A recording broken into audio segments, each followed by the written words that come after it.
এই জন্য আপনি মূর্খ থাকবেন কেমনে? আল্লাহ তো প্রথম অর্ডার দিছে ফরজ।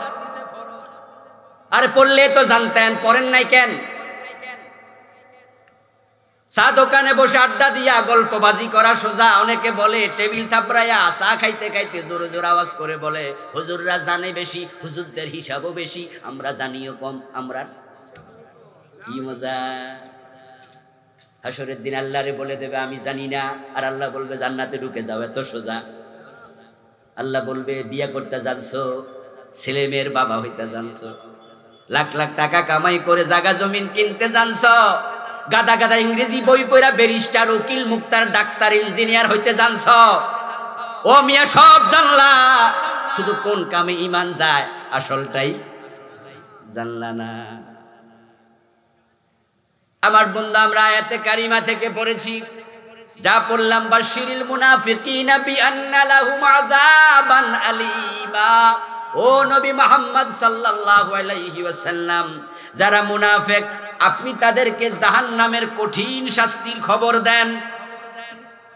যারা মুনাফিক তারা জাহান্নামী হবে, এবং আল্লাহ তাআলা জাহান্নামটা মুনাফিকদেরকে দিয়ে উদ্বোধন করবে। জাহান্নামে সর্বপ্রথম ফেলবেন মুনাফিককে। একটা গর্ত করে যদি আপনি 100টা ইট ফেলেন, সবার নিচে থাকবে সেই ইটটা যেটা সবার আগে ফেলেছেন। ওয়াদাল্লাহুল মুনাফিকিনা ওয়াল মুনাফিকাতি ওয়াল কুফারা নারা জাহান্নাম। আল্লাহর সিদ্ধান্ত, আল্লাহ তাআলা মুনাফিক নারী, মুনাফিক পুরুষ এবং কাফেরদেরকে জাহান্নামে ফেলবে। আয়াতটা শুরু করছেন মুনাফিককে দিয়ে। ইন্নাল্লাহা জামিউল মুনাফিকিনা ওয়াল কাফিরিনা ফি জাহান্নামা জামিআ। আল্লাহ জাহান্নামে ফেলে দেবেন মুনাফিকদেরকে এবং কাফেরদেরকে। এই আয়াত শুরু করছেন মুনাফিককে দিয়া। ইন্নাল্লাহা জামিউল মুনাফিকিনা ওয়াল কাফিরিন, শুরু থেকে ওয়াদাল্লাহুল মুনাফিকিনা ওয়াল মুনাফিকাতি ওয়াল কুফার, শুরু থেকে মুনাফিক। মুনাফিকের উপর আল্লাহ এত নারাজ, এত রাগ করে আছেন, এমন রাগ আর কারো সাথে করে নাই।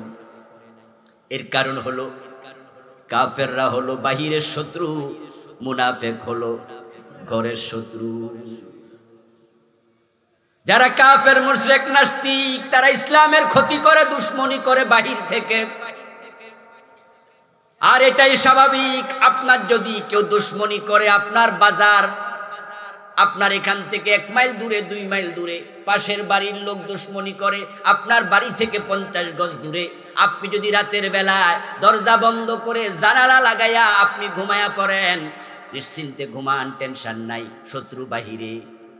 কিন্তু নিজের ঘরের বউটা যদি আপনার শত্রু হয়,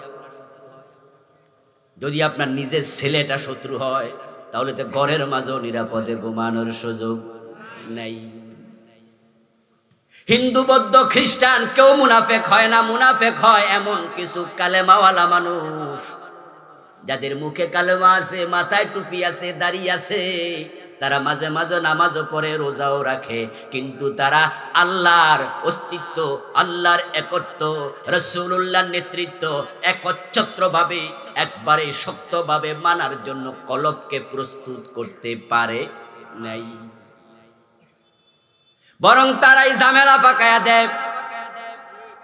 তাদের কারণে ইসলাম আগাতে পারে না। 90% মুসলমানের দেশ। এই দেশে হিন্দু, বৌদ্ধ, খ্রিস্টান সবাই মিলে যদি ইসলামের বিরোধিতা করে, তারা 10%। আমরা কালেমাওয়ালা আছি 90%। ওই 10% বিরোধিতায় কিচ্ছু আসে যায় না। এখন এই দেশে যে ইসলাম পাওয়া যায় না, সংসদে, গণভবনে, বঙ্গভবনে, সচিবালয়ে, আদালতে, জজ কোর্টে, শিক্ষানীতিতে, অর্থনীতিতে, রাজনীতিতে, সমাজনীতিতে ইসলাম ত্রাহি ত্রাহি করছে, কোথাও ইসলাম নাই। এজন্য হিন্দু, বৌদ্ধ দায়ী না 90% মুসলমান দায়ী?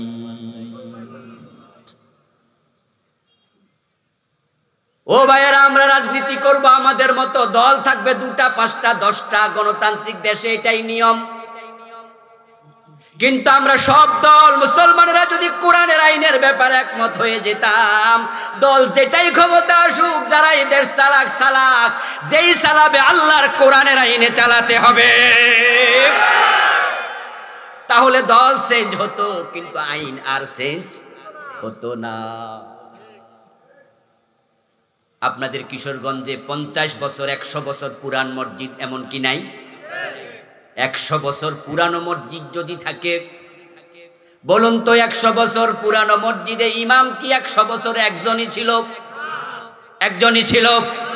কিন্তু মাগরিবের নামাজ কি চেঞ্জ হয়েছে?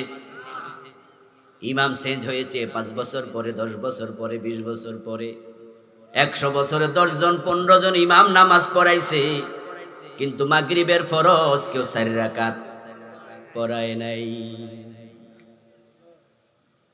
ইমাম চেঞ্জ হয়, নেতা চেঞ্জ হয়, কিন্তু নীতি চেঞ্জ হবে না। এখন আমরা মুসলমানেরা যদি একমত হয়ে যেতাম, আল্লাহর কোরআন সংসদে ঢুকে যেত, তাহলে শিক্ষা ব্যবস্থায় কোরআন প্রচলিত হতো, ঘরে ঘরে কোরআনের আলেম তৈরি হয়ে যেত। অথচ আপনারা আজকের মাহফিলে যারা আছেন, এখানে মাঠের মাঝে বিএ পাস, এমএ পাস লোক নাই? মেট্রিক পাস, আইএ পাস নাই? কিন্তু তায়াম্মুমের 3 ফরজ সবাই পারে, আরকান আহকাম 13 ফরজ সবাই পারে, নামাজের 14টা ওয়াজিব সবাই পারে, গোসলের ফরজগুলা পারে। অথচ MA pass, BA pass, IA pass. আপনি গোসলের ফরজ যদি না জানেন, তাহলে তো আপনি আজীবন অপবিত্র থাকলেন। নামাজের 13টা ফরজ যদি আপনি না জানেন, কপালে কালো দাগ ফালাইছেন, নামাজ পড়তে পড়তে নামাজ হইল কেমনে, ফরজ তো বোঝেন না, কোন দিন কোনটা বাদ পড়ে গেছে জানিনি তো না। বয়স আপনার 60 বছর, 70 বছর, যে সূরা ফাতিহা দিয়া 70 বছর নামাজ পড়ছেন, ওই সূরা ফাতিহাটাও বিশুদ্ধ পারে না এমন লোক আছে না নাই?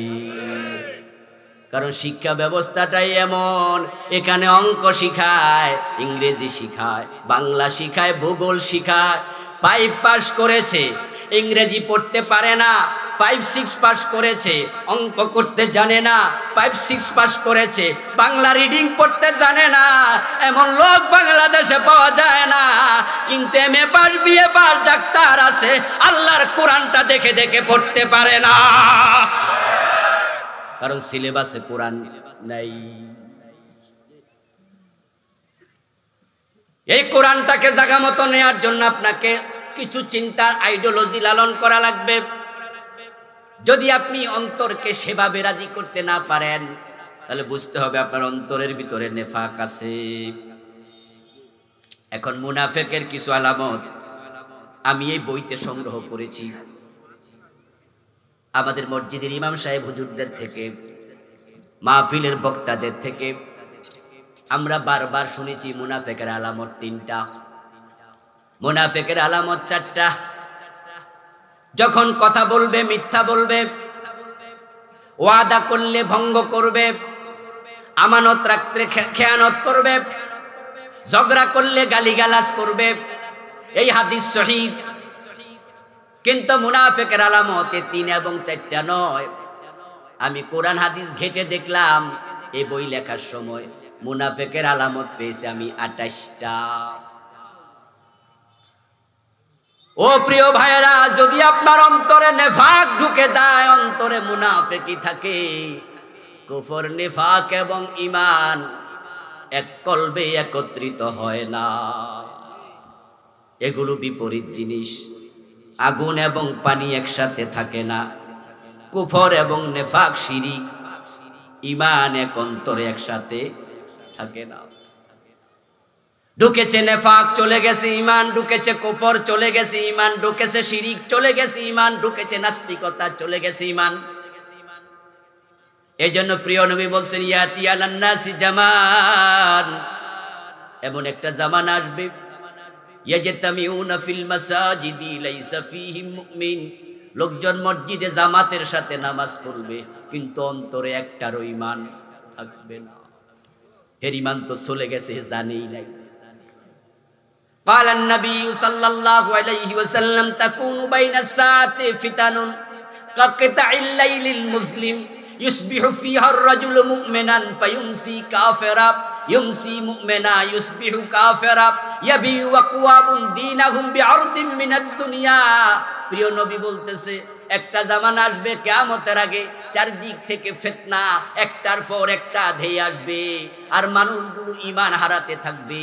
অন্ধকার রাতের মতো ফিতনা আসবে, সকাল বেলায় মুমিন থাকবে, সন্ধ্যা বেলায় কাফের হবে। মানুষ গড়ে ঈমান হারাবে।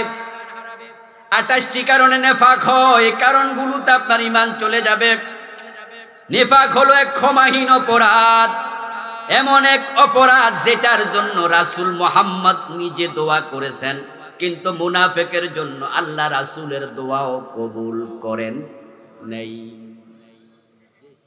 আব্দুল্লাহ ইবনে উবাই যখন মারা যায়, রাসূলুল্লাহ সাল্লাল্লাহু আলাইহি ওয়াসাল্লাম নিজে তার জানাজার নামাজের ইমামতি করছে। জানাজার নামাজের 3 নাম্বার তাকবীর দেওয়ার পরে একটা দোয়া আছে না? কি দোয়া? আল্লাহুম্মা গফিরলি হাইয়িনা ওয়া মাইয়িতিনা, আল্লাহ ক্ষমা করে দাও আমাদের জীবিতদেরকে, ক্ষমা করে দাও আমাদের মৃতকে। লাশটা সামনে রাইখা রাসূল দোয়া করেছে, কিন্তু লাশ দাফনের পরে আল্লাহ আয়াত নাজিল করছে, লাভ নাই। ওয়ালা তুসাল্লি আলা আহাদিম মিনহুম মাতা আবাদা ওয়ালা তাকুম আলা কবরিহি ইন্নাহুম কাফারু বিল্লাহ। ও রাসূল, এ জাতীয় মুনাফিকের কবরে আর আসবেন না, তার জন্য জানাজার নামাজ ইমামতি আর করবেন না। লাভ নাই, লাভ নাই, আপনার দোয়া আমি কবুল করব না, কারণ তাদের অন্তরে ঈমানটাই নেই। ও ভাই, আপনার কবরে আমি যাব না, আমার কবরে আপনি যাবেন না। জান্নাত পেতে হলে আওয়াজ দিয়া বলুন তো, ঈমানটা দরকার আছে না নাই? তো নেফাক থাকলে ঈমান থাকবে কেমনে? নেফাক 1 নাম্বার আলামত, যারা মুনাফিক হয় তাদের অন্তরে সমস্যা হয়। ফি কুলুবিহিম মারাদ, মুনাফিকদের প্রথম সমস্যা এটা হলো অন্তরে, অর্থাৎ ইসলামের সব বিধান একসাথে মেনে নেয়ার মতো অন্তরের সক্ষমতা নেই। আপনার অন্তরে চিকিৎসা করেন। আলহামদুলিল্লাহ, আল্লাহর কিছু বান্দা আছে, আল্লাহর কোরআন রাসূলের হাদিসের কথা বলার সাথে সাথে অন্তর খুলে দেয়, গ্রহণ করে। কোরআনের কোনো কথা যদি তার দলের বিরুদ্ধে যায়, সে বলে আমি এটাও নিলাম। তার গোষ্ঠীর বিরুদ্ধে যায়, সে বলে আমি এটাও নিলাম। তার বাবা মায়ের বিরুদ্ধে যায়, সে বলে আমি এটাও নিলাম। কোরআনের কথা যার বিরুদ্ধে যাক, আমার কিছু আসে যায় না, আমি আল্লাহর কোরআনের কাছে মাথা পেতে দিয়েছি। আর কিছু লোক আছে, তার আগে হিসাব কইরা দেখে মানলে লাভ না লস। যদি দেখে মানলে অসুবিধা নাই, তাহলে কই মানলাম। আর যদি দেখে কোরআন হাদিসের এই কথাটা মানতে গেলে দুনিয়ায় কিছু লস আছে, তখন তারা মাথা ঘুরাইয়া নেয়। তাদের অন্তরটা সমস্যাপূর্ণ, তারা ইবাদতে মজা পায় না। কার অন্তরে সমস্যা আছে আপনি নিজে নিজে বুঝবেন। মসজিদে যাওয়ার পরে, নামাজে দাঁড়ানোর পরে, নামাজে আপনি দাঁড়ালেন, লম্বা কেরাত হুজুর পড়তেছে আর আপনার কাছে মজা লাগতেছে। লম্বা সেজদা হুজুর দিছে, আপনার কাছে মজা লাগতেছে। হুজুর জুমার দিন ওয়াজ করতেছে, আজকে 5 মিনিট বেশি ওয়াজ হয়েছে, আপনার কাছে কোনো বিরক্ত লাগে নাই, ওয়াজ শুনতে ভালোই লাগে। তাহলে বুঝবেন আপনার অন্তরটা এখনো ঠিক আছে, অসুস্থ হয় নাই। একসাথে খাইতে বসছে 4-5 জন, তরকারি ভালো রান্না হয়েছে, প্রশংসা চলছে। একজন আরেকজন রে আরে বেড়া আর একটু ক্লালো, কি দারুণ তরকারি হয়েছে। 3-4 জন 5 জন সবাই প্রশংসা করে, আরেকজন চুপ করে আছে। কেউ ভালো খায়ও না, প্রশংসাও করে না। তারা তার দিকে তাকাইয়া কয়, ভাইজান আপনি এরকম কিছু কোনো না, খানো না, ঘটনা কি? ভাই আপনারা কোনো অনেক স্বাদ, আমার তো তিতা তিতা লাগতেছে। বাকি 4 জন কয় কি, উনি কয় কি? একজন একটু আগাইয়া কপালের মাঝে হাত দিয়া কবে, আপনি তো জ্বর উঠছে। জ্বর উঠার কারণে স্বাদ নষ্ট হয়ে গেছে। দোষ কি তরকারির না জ্বরের? তরকারিতে সমস্যা নাই, সমস্যা তার জিহ্বায়, স্বাদ নষ্ট জ্বরের কারণে। মসজিদে যাইয়া লম্বা কেরাতে মুসলমান মজা পায়, লম্বা সেজদায় মজা পায়, হুজুরের লম্বা আলোচনায় মজা পায়। কিন্তু একদল লোক আছে, তারা গরিব দিকে একবার তাকায়, হুজুরের দিকে একবার তাকায়। লম্বা আলোচনা মজা লাগে না, হুজুর লম্বা সেজদা দিলে কাশ দিয়া হুজুরে মিস কল দেয়।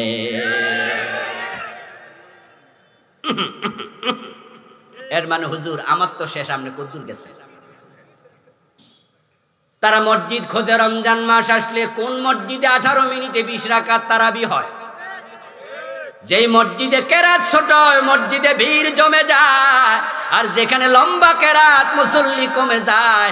যেই কয়জন আছে বুঝতে হবে তাদের অন্তর ঠিক আছে, আর যারা ইবাদতে মজা পায় না তাদের অন্তরে সমস্যা তৈরি হয়ে গেছে।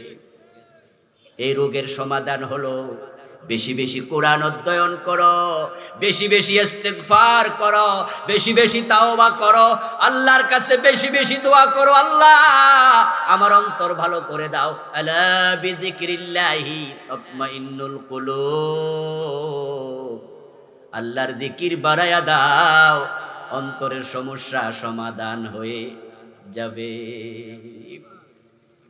মুনাফিকের 2 নাম্বার আলামত হলো দ্বিমুখী নীতি। তারা মসজিদেও যায়, মন্দিরেও যায়, মাহফিলও যায়, সিনেমা হলেও যায়, মাহফিলও আছে, আবার আইয়ুব বাচ্চুর কনসার্টেও আছে। আমার বন্ধু মাহফিলে 2 লাখ টাকা দিয়া জিন্দাবাদ নেয়, আবার দেখা যায় গানের মজলিসও 3 লাখ টাকা দিয়ে দেয়। এমন নেতা আছে না, 2 দিক ম্যানেজ করে। ইযা লাকুল্লাযীনা আমানু ক্বালু আমান্না ওয়া ইযা খালাউ ইলা শায়াতিনিহিম ক্বালু ইন্না মাআকুম। কোরআনে আল্লাহ বলে তারা দ্বিমুখী হবে। মুমিনদের কাছে যায়া কয় তোমাদের সাথে আমরা আছি। মাহফিলে আবুল কালাম আজাদ বাশাররে আনছেন, আরো বড় হুজুর কি নাই? তারেক মনোয়ারকে আনেন না কেন? কয় টাকা একটু বেশি লাগে। কয় আমি দিমু, আরো বড় হুজুর আনবেন। আপনারা তো বলছেন বাবারে ইসলামের জন্য কত দরদ। নেতা 2 লাখ দিয়ে চলে গেছে। 7 দিন পরে মমতাজ বেগম আইছে, ওখানেও তিনি হাজির হয়ে গেছে। ওখানে যাইয়াও কয় মমতাজের আনছেন, রুনা লায়লা কই? বাজেট তো বেশি। আমি আসি না, আমি দিমু। উনি 2 জায়গায় দেয়। একমুখী না দ্বিমুখী? লা ইলাহা উলা ওয়ালা ইলাহা উলা মুযাবযাবিনা বাইনা যালিক। আল্লাহ কোরআনে বলে তারা বুঝে উঠতে পারে না কোনটা ঠিক। এদিকেও আছে সেদিকেও আছে। তা আপনারা যারা শ্রোতা আছেন নিফাক করবেন না। যেই পায়ে হেঁটে মাহফিলে এসেছেন, এই পায়ে হেঁটে কখনো আর সিনেমা হলে যাওয়া যাবে না। যে পকেট থেকে মাহফিলে চাঁদা দিয়েছেন, ওই মাহফিল ওই পকেট থেকে গানে আর চাঁদা দেয়া যাবে না। যেই নেতা মাহফিলে দায়িত্বশীল হয়েছে, সভাপতি সেক্রেটারি অতিথি হয়েছে, ওই নেতা কোনোদিন গানে আর অতিথি হতে পারে না। হলে প্রমাণ হবে সেই পকেট মুনাফেক, সেই শ্রোতা মুনাফেক, সেই নেতা মুনাফেক। এই জন্য একমুখী হয়ে যাবেন। মুনাফেকের 3 নাম্বার আলামত হলো মুনাফেক আল্লাহর আইনের কথা শুনলে তার মজা লাগে না। আল্লাহ তাআলা বলছেন, আলাম তারা ইলাল্লাযীনা ইয়াজউমুনা আন্নাহুম আমানু বিমা উনজিলা ইলাইক ওয়া মা উনজিলা মিন ক্বাবলিক। ও নবী, আপনি কি লক্ষ্য করেন নাই কিছু মানুষ আছে, যে মানুষগুলো বলে আমরা কিতাব মানি, কোরআন মানি, আগের কিতাবের উপর ঈমান এনেছি, কিন্তু ইউরিদুনা আন ইয়াতাহাকামু ইলাত তাগুত। তারা আমরা কোরআন মানি, কিন্তু যখন বিচার ফয়সালা হয় তখন তারা সমাধানের জন্য কোরআনের কাছে আর হাদিসের কাছে যায় না, তখন তাগুতের কাছে যায়। তাগুত মানে হলো যারা আল্লাহ বিরোধী আইন বানায়। ইযা কিলা লাহুম তাআলাউ ইলা মা আনজালাল্লাহু ইলার রাসূল, যখন বলা হয় আসো আল্লাহর নাজিলকৃত কিতাবের কাছে, আসো রাসূলের কাছে, লিয়াহকুমা বাইনাহুম। অন্য আয়াতে আল্লাহ বলেন কোরআন দিয়ে বিচার হবে, ফয়সালা হবে। একজন মুসলমানের কাছে কোরআন থাকতে আর কোনো সংবিধানের প্রয়োজন হয় না। কোরআনের কাছে আসো, দূরে আসো। রাআইতাল মুনাফিকিনা ইয়াসুদ্দুনা আনকা সুদুদা। আল্লাহ স্পষ্ট করে বলে দিলেন, আপনি দেখবেন যারা মুনাফিক তারা আস্তে করে পাশ কেটে চলে যাবে। তারা বলবে তো ঝামেলায় আমি নেই। আমি আপনাদের সম্মুখে পবিত্র কোরআন মাজিদ থেকে সূরাতুন নিসায়ের 137 থেকে 139 নম্বর আয়াতে কারিমাগুলো তেলাওয়াত করেছি। প্রিয় নবীর পবিত্র মুখনসৃত ছোট ছোট দুইখানা হাদিসে নববী পাঠ করেছি। আল্লাহ তাআলা তৌফিক দান করলে এখান থেকে কিছু কথা বলবো ইনশাআল্লাহ। সম্মানিত ভাইয়েরা, তামাম পৃথিবীতে যত মানুষ আছে এই মানুষগুলো 4 ভাগে বিভক্ত হয়ে গেছে, ইচ্ছায় হোক অনিচ্ছায় হোক। কয় ভাগে? তার মাঝে 3 ভাগ হলো জাহান্নামী, 1 ভাগ হলো জান্নাতি। জাহান্নামী যারা, তাদের 3 ভাগের মাঝে প্রথম ভাগ হলো কাফের। কাফের আর মুশরিক একই কথা, শাব্দিক পার্থক্য আছে, পারিভাষিক কোনো পার্থক্য নাই। যে লোকটা কাফের সে লোকটা আল্লাহকে অস্বীকার করে কাফের হয় নাই। আল্লাহকে অস্বীকারকারী বলা হয় মুলহিদ, ইংরেজিতে বলে এথেইজম। অস্বীকারকারীকে বলে এথেইস্ট, বাংলায় বলে নাস্তিক। আর কাফের মানে অস্বীকারকারী, নাস্তিক নয়। কি অস্বীকার করেছে? আল্লাহর একত্ববাদ।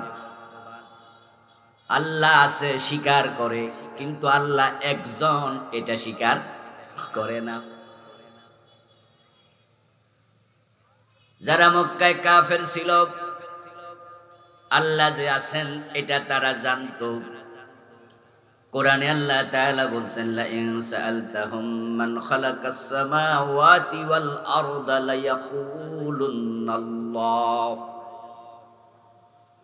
হে নবী, যদি আপনি মক্কার কাফেরদেরকে প্রশ্ন করেন আকাশ এবং জমিন কে বানিয়েছে, তারা জবাবে অবশ্যই বলবে আকাশ জমিন বানাইছে আল্লাহ। এটা তারা জানে,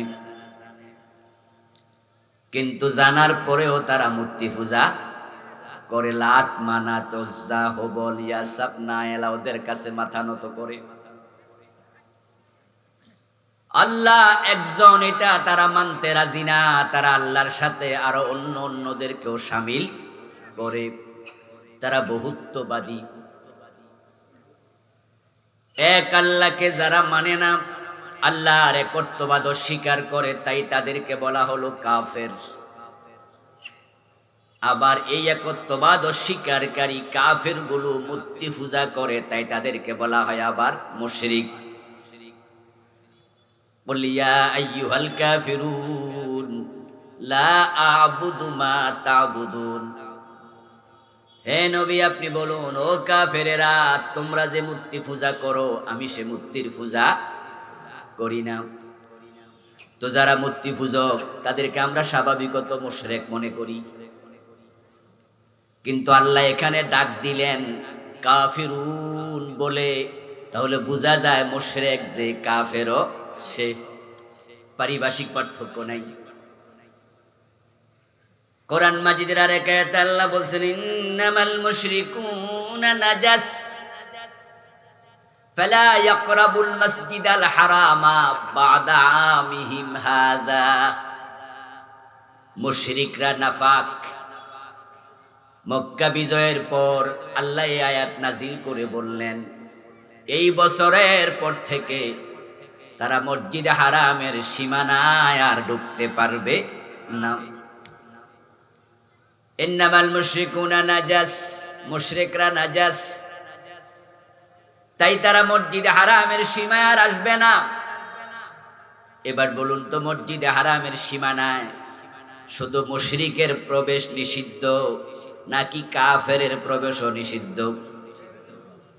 তাহলে বোঝা গেল মুশরিক শব্দের ভিতরে কাফেররাও আছে।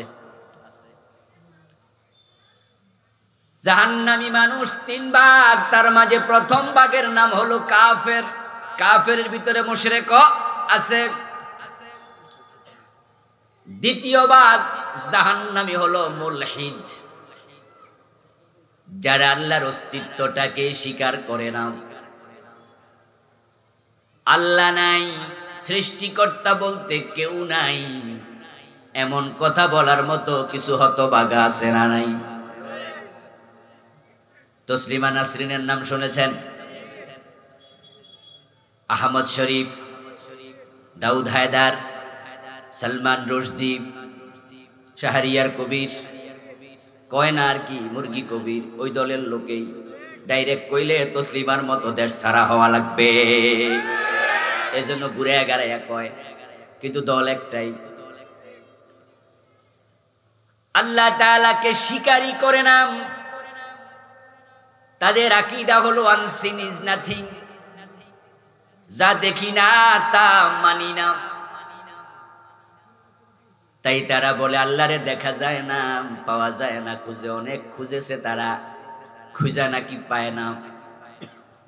তাই তারা সর্বশেষ ঘোষণা দেয়, দেয়ার ইজ নো গড, স্রষ্টা বলতে, আল্লাহ বলতে কেউ নাই। নাউযুবিল্লাহ। এটা হলো নাস্তিক্যবাদ। যারা নাস্তিক তারা জাহান্নামী, যারা মুশরিক কাফের তারাও কি জাহান্নামী। আজকের মাহফিলের সম্মানিত মেহমান আমাদের নুরু ভাই আসছে। নুরু ভাই, আপনি ভালো আছেন? আলহামদুলিল্লাহ, মাশাআল্লাহ। আসেন। এই মাহফিলে আমি অনেকবার এসেছি, আজবার সহ মনে 4বার হয়ে গেল কিনা মসলিউদ্দিন ভাই? 3বার। আমার অন্য অন্য মাহফিলও বয়স হইতেছে, আল্লাহ কতদিন রাখে জানি না। আল্লাহ হেদায়াতের সাথে সুস্থ করুক, বলেন আমিন। ও 4বার। আমার ভাইয়েরা, কি বললাম? দুনিয়ার মানুষগুলো কয় ভাগে বিভক্ত? ওয়াজ বাড়িতে নিয়েন, আবার আমার সাথে বলুন তো, দুনিয়ার মানুষগুলো কয় ভাগে বিভক্ত? জান্নাতি কয় ভাগ, জাহান্নামী কয় ভাগ? আলোচনা শুনবেন এবং নিজেকে তালাশ করবেন আপনি কোন ভাগে আছেন। হাদিস হলো, কালান নবী সাল্লাল্লাহু আলাইহি ওয়াসাল্লাম, আল কাইয়িসু মান দানা নাফসাহু ওয়া আমিলা লিমা বাদাল মাউত। দুনিয়াতে সবচেয়ে চালাক মানুষ, সচেতন মানুষ হলো সেই লোকটা, যেই লোকটা আত্মসমালোচনা করতে জানে, নিজের দোষ নিজে খুঁজতে জানে। নিজের দোষ যদি নিজের কাছে ধরা পড়ে, তাহলে সংশোধনের জন্য মানসিকতা তৈরি হয়, ওই লোকটা তাওবার সুযোগও পেয়ে যেতে পারে। জাহান্নামীদের বাদ ভিতরে যদি আপনার নাম ঢুকে যায় আর আপনি আজকে আলোচনা শুনে বুঝতে পারেন, সেই ছেড়ে লক্ষণ তো ভালো না, আমিও তো খারাপ মানুষের ভিতরে ঢুকে গেছি। বেঁচে যেহেতু আছেন, এখনো তাওবার সুযোগ আছে না নাই? তাওবা যদি করতে পারেন, এটাই তো আপনার সৌভাগ্য। 3 ভাগ মানুষ জাহান্নামী, প্রথম ভাগ কাফের মুশরিক। এখন আমাদের দেশে কাফের মুশরিক আছে কিনা? অভাব নাই, কাফের মুশরিকের অভাব নাই। শুধু হিন্দুরা, বৌদ্ধরা, খ্রিস্টানরা মুশরিক নয়, শুধু কাদিয়ানীরা কাফের নয়। মসজিদে গিয়ে আল্লাহরে সেজদা দেয়, মাজারে যাইয়া পীরের পায়ে সেজদা দেয়, এমন কিছু নামাজি আছে না নাই? মূর্তির পায়ে সেজদা দিয়া হিন্দু যদি মুশরিক হয়, পীরের পায়ে সেজদা দিয়া ওই আব্দুল্লাহর ছেলে আব্দুল জব্বার হে কি মুমিন থাকলো? নাম দিয়া বুঝি কাম হয়? আমার বন্ধু, দুনিয়ার সবচেয়ে খারাপ মানুষ যেই লোক জাহান্নামে সবার নিচে থাকবে। ইন্নাল মুনাফিকিনা ফিদ দারকিল আসফালি মিনান নার। ফেরাউন নমরুদের চেয়েও খারাপ। এটা হলো 3 নাম্বার গ্রুপ, যেটার নাম মুনাফিক। প্রথম গ্রুপ মুশরিক কাফের, জাহান্নামী। দ্বিতীয় গ্রুপ মুলহিদ নাস্তিক, জাহান্নামী। 3 নাম্বার গ্রুপ মুনাফিক, জাহান্নামী। ওই মুনাফিকরা থাকবে জাহান্নামীদের মাঝে সবার নিচে। আর তাদের সবার লিডার যে, তার নাম ছিল আব্দুল্লাহ। নাম দিয়া কোনো কাম নাই। আব্দুল্লাহ ইবনে উবাই। আব্দুল্লাহ ইবনে উবাই তার বাবার নাম, কেউ বলেছে তার মায়ের নাম। তাহলে আব্দুল্লাহ ইবনে উবাই নাম ছিল আব্দুল্লাহ, কিন্তু সে মুনাফিক। কাফেরদের মাঝে এই 3 গ্রুপই আল্টিমেট কাফের, সবগুলো জাহান্নামী। সবগুলোর মাঝে আব্দুল্লাহ ইবনে উবাই এবং তার অনুসারীরা থাকবে সবার নিচে। নাম আব্দুল্লাহ, কিন্তু কপালে জান্নাত নাই। আমাদের দেশে শিরককারী আছে, কুফরকারী আছে, মুশরিক আছে, কাফের আছে, মুলহিদ আছে, মুনাফিক আছে। এই 3 গ্রুপে জাহান্নামী পৃথিবীর মানুষগুলো। এই 3 গ্রুপের ভিতরেই বেশি। এই 3 গ্রুপকে আমরা এক কথায় বলি কাফের। আর বাহিরে আছে যারা, তাদেরকে আমরা বলি মুমিন। কাফেরের সংখ্যা 650 কোটির বেশি, মুমিনের সংখ্যা 150 কোটি। পৃথিবীতে মানুষ আছে 800 কোটি, 650 কোটি জাহান্নামী। এই 150 কোটির ভিতরেও তসলিমা নাসরিন পড়ে গেছে, সালমান রুশদির নাম পড়ে গেছে। এই 150 কোটি মুমিন, তারাও সবাই জান্নাতি নয়, তারা হবে আবার 73 দল। রাসূলুল্লাহ বলছেন, তাফতারিকু উম্মতি আলা 73 মিল্লাতান। আমার উম্মত গুলো যারা মুসলমান দাবি করবে, তারা আবার 73 দলে বিভক্ত হবে। কুল্লুহুম ফিন্নারি ইল্লা ওয়াহিদান। ওই 73 দলের মাঝে এক দল বাদ দিয়া বাকি 72 দল জাহান্নামী।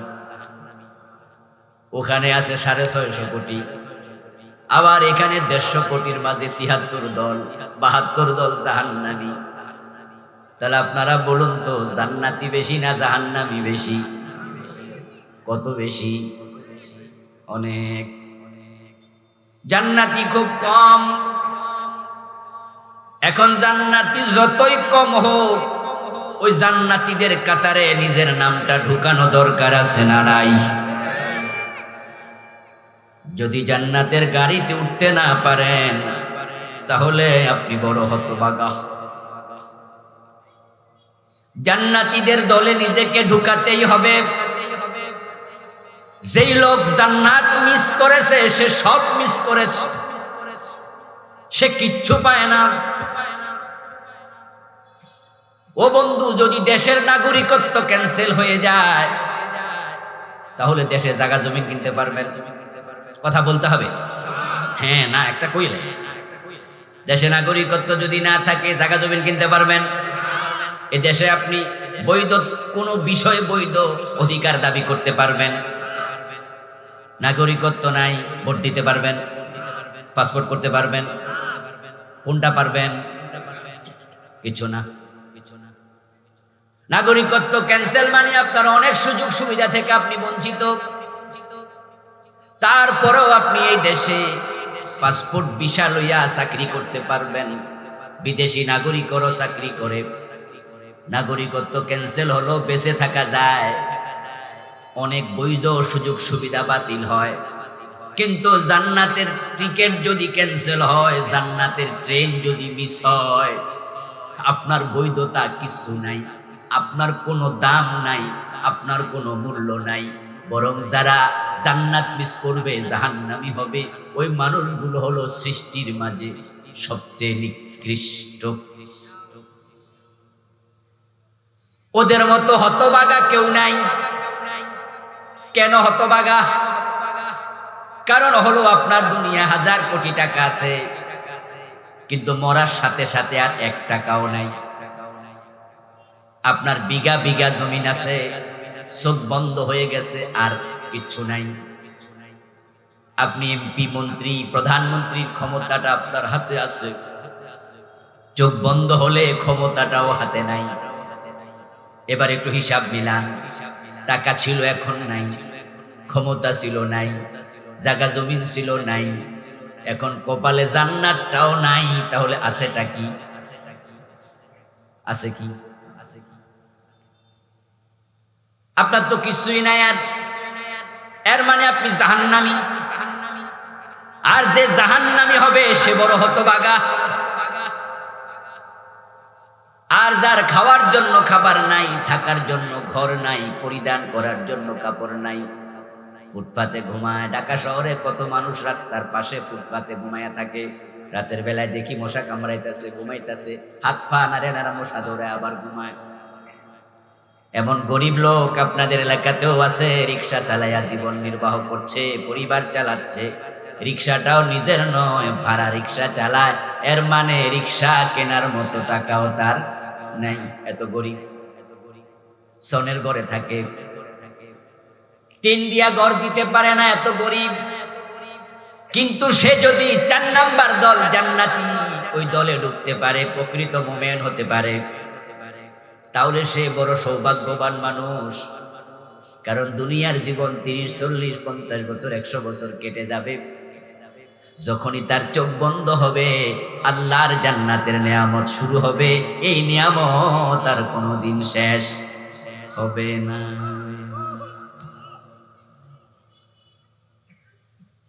এই দুনিয়াতে আমরা যারা আছি কেউ থাকবো না, সবাই চলে যাব। ঠিক আজকের মাহফিল আমরা যারা আছি, আজ থেকে 100 বছর আগে আমরা কেউ ছিলাম না। আজ থেকে 100 বছর পরে হতে পারে আমরা একজনও থাকবো না। চলে যেতেই হবে, থাকতে চাইলেও থাকা যাবে না। এখন এই যে চলে আমরা যাব, একটু জবাব দিন তো, কলিজা থেকে, প্রাণ থেকে বলুন তো, মরার পরে জীবন শেষ না নতুন করে শুরু? কোনো সন্দেহ আছে নাকি? ওই শুরুটা যদি জাহান্নাম দিয়া হয় তাহলে উপায় নেই। পৃথিবীর মানুষগুলো 4 ভাগে ভাগ হয়ে গেল, 3 ভাগ জাহান্নামী হবে। এখন এই দেশে মুশরিক অনেক, কাফের অনেক, নাস্তিক অনেক, মুনাফিক অনেক, তাদের ভিতরে ঢোকা যাবে না। মসজিদে গিয়ে নামাজ পড়ে এই লোকটাই আবার দরবারে গিয়ে সিজদা দেয়, মসজিদে আল্লাহর কাছে চায়, আবার মাজারেও যাইয়া চায়। মসজিদে আল্লাহর আইন মানে, আবার আদালতে আল্লাহর আইন মানতে রাজি হয় না। এই মানুষগুলো শিরকে কিভাবে লিপ্ত হয় অনেকে বুঝেই না। আমার বন্ধু, আল্লাহ শুধু ইবাদতের মালিক, আর ইবাদতের মাঝে সাজদা একটা বড় ইবাদত। ওটা আপনি যদি আল্লাহ ছাড়া অন্য কাউকে দেন, শিরিক হয়। তাই আমরা যে লোকটা পীরের পায়ে সেজদা দিল, তার ব্যাপারে বলছি সে শিরিক করছে, সে মুশরিক হয়ে গেছে। শিরিক বলা হয় আল্লাহ শুধু মালিক, এমন যত বিষয় আছে, সিফাত, হুকুম, কুদরাত, জাত, সব বিষয়ে আল্লাহ একমাত্র মালিক। যে বিষয়গুলো, ওগুলোতে অন্যকে শামিল করলে শিরক হয়। তো আল্লাহ সেজদার মালিক, তাই অন্যকে সেজদা দিলে শিরিক হয়। আল্লাহ আইনের মালিক। এই জমিনে আমরা কেউ মালিক নই, আমরা গোলাম। আর গোলাম আইন বানায় না, আইন বানায় মালিকে, ঠিক কিনা? এটা নিয়মই। একটা ফ্যাক্টরি দিল, মিল ইন্ডাস্ট্রি দিল, একটা প্রতিষ্ঠান বানাইল, ওই প্রতিষ্ঠানে যারা চাকরি করতে যায় তারা বুঝি আইন বানায় না কর্তৃপক্ষ বানায়? নিয়মে তো হলো চাকর আইন মানবে, কর্তৃপক্ষ আইন বানাবে। এই যে একটা মাদ্রাসা এখানে হয়েছে, তানজিমুল আতফাল মাদ্রাসা, এই মাদ্রাসাতে শিক্ষকের বেতন কত হবে, প্রিন্সিপাল কে হবে, ভাইস প্রিন্সিপাল কে হবে, টিচার কয়জন হবে, দপ্তরি কয়জন হবে, কয় ঘন্টা ক্লাস হবে, ঈদের বোনাস দেয়া হবে কিনা, মাসিক ছুটি কয়দিন হবে, এখানে প্রতিষ্ঠানটা কিভাবে চলবে, টিচাররা নিয়োগ হবে, টিচাররা আইন বানাবে নাকি যারা মাদ্রাসা বানাইছে তারাই আইন বানাবে? এটা একবারে স্বাভাবিক নিয়ম। কর্তৃপক্ষ আইন বানাবে, মালিক পক্ষ আইন বানাবে। প্রিন্সিপাল জয়েন করবে যখন তখন তার জয়েনিং লেটারের মাঝে কিছু শারায়েত থাকে, শর্ত দেয়া থাকে। টিচার জয়েন করবে, কিছু শর্ত থাকে। সরকার যখন কাউকে চাকরি দেয়, সেনাবাহিনী হোক, পুলিশ বাহিনী হোক, সাধারণ চাকরি হোক, সরকার কিছু শর্ত দেয়, কারণ সরকার কর্তৃপক্ষ। এখন দুনিয়াতে আমরা যারা আছি, যতজন আছি, নিজের পরিচয় আগে জানুন। মান আরাফা নাফসাহু ফাকাদ আরাফা রাব্বাহু। যে ব্যক্তি নিজেকে চিনে সে তার রবকেও খুঁজে পাবে, চিনতে পারবে। এখন বলুন তো, এই জমিনে আমরা কি মালিক না মালিকের গোলাম? তো যদি আপনি গোলাম হন, আপনি আইন বানাবেন কেমনে? আইন তো বানাবে মালিক। এই জন্য কোরআনের শেষ সূরা, সূরা নাসের মাঝে আল্লাহ কনক্লুশন টেনে দিছে। সূরা ফাতিহা দিয়া শুরু করছে, নাস দিয়া শেষ করছে। উপসংহারে আল্লাহ বলে দিয়েছে, কুল ইয়া আইয়ুহান নাস মালিকিন নাস ইলাহিন নাস, নাকি কুল আউযু বিরাব্বিন নাস মালিকিন নাস ইলাহিন নাস। দেখেন, আমি মানুষের রবের কাছে আশ্রয় চাই, মানুষের ইলার কাছে আশ্রয় চাই, মানুষের মালিকের কাছে আশ্রয় চাই। এতে বোঝা গেল মানুষ একজন মালিকের অধীনে আছে। এই মালিকটাকে সূরা বাকারাতে আল্লাহ বলছে, কুলিল্লাহ, বাকারা না আলে ইমরান, কুলিল্লাহুম্মা মালিকাল মুলক। হাফেজ আছেন নাকি? বাকারা না আলে ইমরান? আলে ইমরান। সূরা আলে ইমরানে আল্লাহ বলছে, কুলিল্লাহুম্মা মালিকাল মুলক। শেষ সূরাতে বলছে মালিকিন নাস, মানুষের মালিক। প্রথম সূরার মাঝেও আছে মালিক ইয়াউমিদ্দিন, বিচার দিনের মালিক। এই মালিক শব্দটা কোরআনে বারবার এসেছে। কারণ হলো আমরা যারা আছি, আমরা যেন ভুলে নিজের মালিক মনে না করি। এখন আপনি যদি নিজেকে মালিক মনে করেন, তাহলে আল্লাহর সাথে আপনি নিজেকে শরীক করলেন, সিমিলার হয়ে গেলেন, সমকক্ষ হলেন। যেমন ফেরাউন নিজেকে গোলাম মনে করছে না মালিক মনে করছে? সে তো ঘোষণায় দিয়েছে, আনা রব্বুকুমুল আলা, আমি ছোট মোটো মালিক না, আমি বড় মালিক। নাউজুবিল্লাহ। আল্লাহ তাআলা ফেরাউন নমরুদের ব্যাপারে কোরআনে আলোচনা করেছে, অথচ তারা তো আমাদের যুগের লোক নয়। নমরুদ তো হযরত ইব্রাহিম আলাইহিস সালামের যুগের লোক। কোরআন নাজিল হয়েছে ইব্রাহিম আলাইহিস সালামের তিরোধানের মৃত্যুর 2500 বছর পরে। তাহলে নমরুদের কাহিনী কোরআনে কেন আসলো? 2500 বছর আগের কাহিনী আল্লাহ কেন বলে? কোরআন কি ইতিহাসের কিতাব নাকি? আলম তারা ইলাল্লাযী হাজ্জা ইব্রাহিম ফি রাব্বিহি আন আতাহুল্লাহুল মুলক। ও নবী, আপনি কি লক্ষ্য করে দেখেন না, ইব্রাহিমের সাথে রাজত্ব লইয়া, মালিকানা লইয়া, রুবুবিয়ত লইয়া এক বেড়া ঝগড়া শুরু করছে। ইব্রাহিমের কাছে গিয়া বলে, আমি হইলাম রব। ইব্রাহিম নবী বলে, না, তুমি রব না, রব তো তিনি যিনি জীবন মৃত্যুর মালিক। তখন বেটা থামে নাই। দুইজন কয়েদি বের করে এনে একজনকে হত্যা করলো, আরেকজনকে ছেড়ে দিল, দিয়ে বলল, দেখো ইব্রাহিম, আনা উহয়ী ওয়া উমীত, আমি মারি, আমি সারি, জীবন মৃত্যুর মালিক আমি।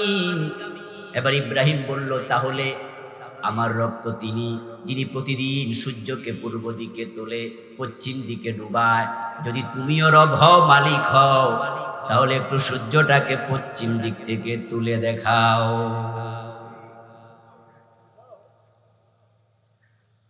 ফাবুহিতাল্লাযী কাফার, এই জালেম এই কাফের এবার চুপ হয়ে গেছে, কয় না পারবো না। তাহলে ফেরাউন নিজেকে মালিক মনে করেছে, নমরুদ নিজেকে মালিক মনে করেছে, তাই তারা তাদের মতো রাজত্ব চালাইছে। এখন আইনের মালিক, সেজদার মালিক আল্লাহ। ইনিল হুকমু ইল্লা লিল্লাহ, আল্লাহ ছাড়া কারো হুকুম চলবে না। আলা লাহুল খালকু ওয়াল আমরু, সাবধান, সৃষ্টি যার, আইন চলবে শুধুই তার। সেজদার মালিক আল্লাহ, দুইজনকে সেজদা দিলে শিরিক হয়ে যাবে। আইনের মালিক আল্লাহ, দুইজনের আইন মানলো শিরিক হয়ে যাবে। মসজিদে যে আল্লাহর আইন মানবা, আদালতে সে আল্লাহর আইন মানবা। এই জন্য রাসূলুল্লাহ বলেছেন, আমার মেয়ে ফাতেমা চুরি করলে আমি তার হাতটাও কেটে দেব। হযরত ওমর রাদিয়াল্লাহু তাআলা আনহু সিলাবু শামা মদ পান করেছে, তিনি 80 বেত দিয়েছেন। এখন আমরা বাংলাদেশের মুসলমান, মসজিদে আল্লাহর আইন মানি, আদালতে ব্রিটিশ আইন মানি।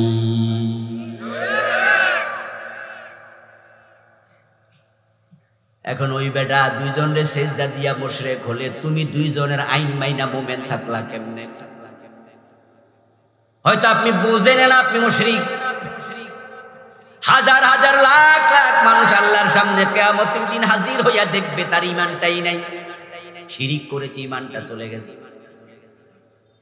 আল্লাহ তখন তাকে বলবেন, মিয়া শিরিক করে আসছো, জাহান্নামে যাও। লোকটা তখন কি বলবে? কোরআনে আল্লাহ বলছেন, তখন সে বলবে, ওয়াল্লাহি রাব্বিনা মা কুন্না মুশরিকিন, ও আমাদের রব, তোমার কসম করে বলছে আমরা মুশরিক ছিলাম না। আল্লাহ বলবে, তাহলে আমলনামায় দেখো, তুমি মসজিদে আমার আইন মানছো, সেই তুমি আদালতে আমার কোরআনের একটা আইন আর মানো নাই। ওখানে তুমি অন্যের আইন মানছো, আবার তুমি নিজে আইন বানাইছো। আল্লাহর কোরআনের আইনের উল্টা আইন বানায় এমন লোক বাংলাদেশও আছে না নাই? ওই যে ৭২ আইন বানাইছে। দেশটা স্বাধীন হলো ৭১-এ। দেশটা স্বাধীন হওয়ার পরে 1 বছর পরে নতুন করে আইন যখন বানাইছে, যারা বানাইছে, ৭১-এ আল্লাহর কোরআনটা ছিল না, ৭২-এ ছিল না। তো মুসলমানের জন্য কোরআনের আইন থাকতে মানুষ নতুন আইন বানানোর কোনো প্রয়োজন তো ছিল না। তারা কোরআনের কিছু আইন রাখছে, কিছু আইন বাদ দিছে, কিছু আইন নিজে বানাইছে। হাসরের ময়দান আল্লাহ বলবে, তোর অধিকার দিল কেডা? তখন ধরা খাইয়া এবার কি বলবে সেটাও কোরআনে আছে। তখন তারা বলবে, ওয়ালাউ আন্না লানা কাররাতান ফানাকুনা মিনাল মুমিনিন। আল্লাহ, আসলে লোভে পড়ছি, ক্ষমতা পাইছি, বুকটা একবারে শটান হয়ে গেছে, টান টান, কারোর কেয়ার করি নাই। এই জাতীয় মাহফিলে হুজুররা কত কথা কইছে, শুনেছি, এগুলো কানেও নেই নাই। এখন তো তোমার কাছে ধরা খাইয়া গেছি, তোমার কাছে অনুরোধ, দুনিয়া একটা বারের জন্য পাঠাও, এ জাতীয় কাম আর করুন না। ওয়ালাউ আন্না লানা কাররাতান ফানাকুনা মিনাল মুমিনিন, একটা বারের জন্য যদি পাঠাইতা তাহলে আমি ভালো মুমিন হয়ে যাব। আমার একটা বারের জন্য আবার পাঠাও, আমি আর কুফর করব না, আমি আর শিরিক করব না, নাস্তিকতা করব না, ভালো হয়ে যাব। এবার আপনাদের কাছ থেকে একটু জবাব চাই, আরেকবার পাঠানো হবে? কোনো সম্ভাবনা আছে? তাহলে রেজাল্ট কি হলো? রেজাল্ট হলো খুযুহু ফাগুল্লুহু সুম্মাল জাহিমা সাল্লুহু। আল্লাহ তাআলা তখন বলবেন, ও ফেরেশতারা, এরতে ধর, তারে ধর, খুযুহু, তাকে ধর, অ্যারেস্ট কর, ফাগুল্লুহু, জাহান্নামের ডান্ডা বেরি পরাইয়া দে, সুম্মাল জাহিমা সাল্লুহু, এবার তাকে জাহান্নামের মাঝে ফেলে দে। নবীরা এসেছে মানুষকে জাহান্নামের ব্যাপারে সতর্ক করতে। এখন দুনিয়াতে আর কোনো নবী আসবে না, আসার কোনো সম্ভাবনাও নাই। এখন আমরা যারা নবীদের ওয়ারিস, আমাদের দায়িত্ব আপনাদেরকে জাহান্নামের ব্যাপারে সতর্ক করা। আমরা সতর্ক করছি, ফাযাক্কির ইন্নামা আনতা মুযাক্কির লাস্তা আলাইহিম বিমুসাইতির। ও নবী, আপনাকে আমি সতর্ক করার জন্য, উপদেশ দেওয়ার জন্য পাঠাইছি। উপদেশ দেন, কে মানলো কে মানলো না হিসাব করার কোনো প্রয়োজন আপনার নাই। জোর জবরদস্তি করবেন না। ইন্নামা আলাইকাল বালাগ ওয়া আলাইনাল হিসাব। আপনাকে দায়িত্ব দিয়েছি, আপনি কথাগুলো শুধু প্রচার করেন, মানুষের কানে কানে পৌঁছায়া দেন। কে মানলো মানলো না এই হিসাব নেয়ার জন্য আমি আল্লাহ তো আছি। আপনি কি ভাবছেন আমার প্রিয় ভাই? আপনি ভাবছেন হুজুর নামাজ রোজা তো করি, হজ যাকাত তো দেই, এরপরও বুঝি আমরা কাফের মুশরিক। আমি বলি হ্যাঁ দোস্ত, কোরআন এমন এক কিতাবের নাম, যেই কিতাবের বিসমিল্লাহর বা থেকে মিনাল জিন্নাতি ওয়ান নাসের সিন পর্যন্ত যা আছে তুমি একটা অক্ষর বাদ দিতে পারবা না, সবটার উপরে বিশ্বাস রাখতেই হবে। তো নামাজের আয়াতগুলা মানলা, সুর ধরে হাত কাটার আয়াত মানলা না, রোজার আয়াত মানলা, ডাকাত ধরে সুদে দেয়ার আয়াত মানলা না, যাকাতের আয়াত মানলা, জেনা করলে 100 বেত লাগাতে হবে, বিবাহিত হলে পাথর মারতে হবে, এমন আইন ইসলামে আছে না নাই? তো এটা তুমি মানলা না। তুমি হজে যাওয়ার সময় ঠিকই সাদা হেরামের কাপড় পরেছো, রোজা রাখার সময় তুমি ভোর রাতে জেগে উঠে সাহারি খেয়েছো, দিনের বেলায় কেউ জোর করলো তুমি খাও নাই, তুমি কইছো আমি রোজাদার। দিনের বেলা খাইতে আল্লাহ মানা করছে, রাসূল মানা করছে। এখন সেই আল্লাহ এবং রাসূল বলে মদ পান করলে বেত লাগাতে হবে 80 বেত। তুমি রোজার আইন রাসূলেরটা মানলা, কিন্তু মদ করে বেত লাগানোর আইনটা মানলা না। কিছু মানলা কিছু মানলা না, কিছু মেনে মুমিন হওয়া যায় না। আমি ইমান বুঝানোর জন্য মাঝে মাঝে উদাহরণ দিয়ে বলি, ইমান হলো অঙ্কের মতো। 10 লাইন লম্বা অঙ্ক, যদি এক ছাত্র 10 লাইনে 10টা ভুল করে, টিচার তাকে কত দেবে 10-এর মাঝে? কেউ 5টা ভুল করছে, তারে কত দেবে? কেউ 9 লাইন ঠিক লিখছে, 1 লাইন ভুল করেছে, তারে কত দেবে?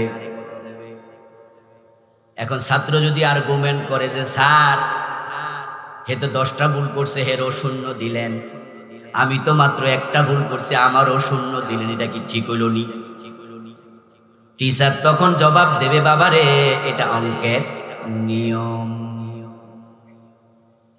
ঈমান আনার ব্যাপারে নিয়ম হলো ক্বালু সামিনা ওয়া আতানা। যারা মুমিন হবে, মুমিন থাকবে, তাদের একটা থিওরি অনুসরণ করতেই হবে, সেটা হলো তারা দ্বীনের ব্যাপারে, কোরআন হাদিসের ব্যাপারে বলবে শুনলাম এবং মানলাম, শুনলাম এবং মানলাম। শুনলাম এতটুকু বললে হবে না, সাথে সাথে কি বলতে হবে? মানলাম। এখন মানতে যদি দেরি করেন তাহলে আপনি মুমিন না। আরে মানবো না এটা তো বলার সুযোগই নাই, দেরিও করতে পারবেন না। ওয়াউলিল জামঈ, হরফে আতফ বলা হয় ওয়াওকে, হরফে আতফ 10টা, ওয়াও ফা তুম্মা তাইম্মা আম বাল্লা লাকিন, এই 10টার এক একটা এক এক করতে আসে, তার মাঝে ওয়াও আসে ওয়াউলিল জামঈ, ওয়াও আসে একত্র করার জন্য। যা জাইদুন ওয়া বাকরুন, বাংলা অর্থ হবে জায়েদ এবং বকর এসেছে, এখানে জায়েদও আসছে বকরও আসছে, দুইজন একসাথে আসছে, জমা করছে। এখানে জায়েদও বাদ পড়বে না, বকরও বাদ পড়বে না। তো কালু সামিনা ওয়া আতানা, মুমিনরা বলবে শুনলাম এবং মানলাম।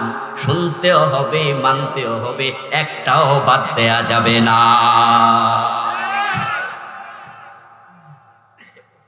এখন আপনি যদি আমারে বলেন হুজুর আমি মানবো না তো কই নাই, তবে মানবো কিনা একটু ভাবছি আর। আমি বলবো আবার কোরআন থেকে শুনুন আল্লাহ কি বলেন। আল্লাহ তাআলা বলতেছেন, মা কানা লিল মুমিনিন ওয়ালা মুমিনাতিন ইযা কাদাল্লাহু ওয়া রাসূলুহু আমরান আন ইয়াকুনা লাহুমুল খিয়ারাতু মিন আমরিহিম। যদি কেউ মুমিন হয়ে যায়, ঈমান আনে, কালেমা পড়ে, কালেমা পড়ার পরে আল্লাহ এবং রাসূল যা বলবে করব কি করব না এই চিন্তা করার অধিকার আর তার নাই। قال النبي صلى الله عليه وسلم المؤمن كالجمل الأنيف حيثما قيد ينقاد। প্রিয় নবী একটি চমৎকার উদাহরণ দিলেন।